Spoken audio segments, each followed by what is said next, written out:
গোপন খবরের ভিত্তিতে অসম থেকে ত্রিপুরায় প্রবেশের পথে ব্রাউন সুগার ও 3 জনকে আটক করল ধর্মনগর থানার পুলিশ।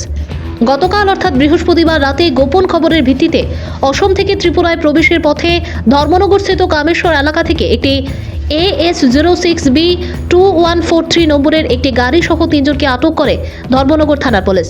তখন গাড়িটিতে তল্লাশি চালিয়ে একটি সাবানের কেসে মোট 12 গ্রাম ব্রাউন সুগার উদ্ধার করে পুলিশ। ব্রাউন সুগারের কালো বাজারে মূল্য আনুমানিক 1 লক্ষাধিক টাকার মতন হবে।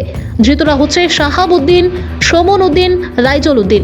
ধৃতদের 3 জনের বাড়ি হচ্ছে অসমের 12 গ্রাম ও পাথারকান্দি এলাকায়। ধৃতদের বিরুদ্ধে 06/24 ধারায় একটি NDPS মামলা হাতে নিয়ে এর তদন্তে নেমেছে পুলিশ। উমা দাসের report, Assam prime network. Case হয়েছে NDPS অ্যাক্টে।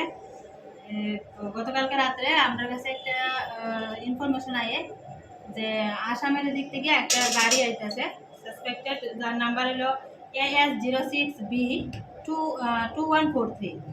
অ্যাকর্ডিংলি আমরা ওই গাড়িটা ডিটেইন করি কামেশ্বর এরিয়াতে, এবং গাড়ির ভেতরে 3 জন লোক পাওয়া যায়। তারপরে গাড়িটা সার্চ করার পরে একটা ব্রাউন সুগারের কেস পাওয়া যায়, যার অনুমান ওজন 12 গ্রাম।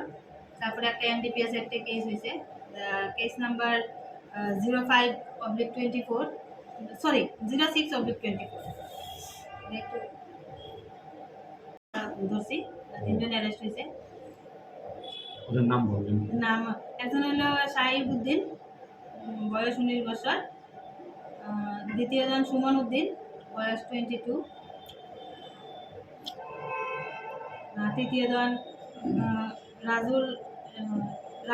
রাইজল উদ্দিন, বয়স 25। তাদের বাড়ি তাদের বাড়ি আসাম বারিগ্রাম পাতারকান্দি এরিয়া।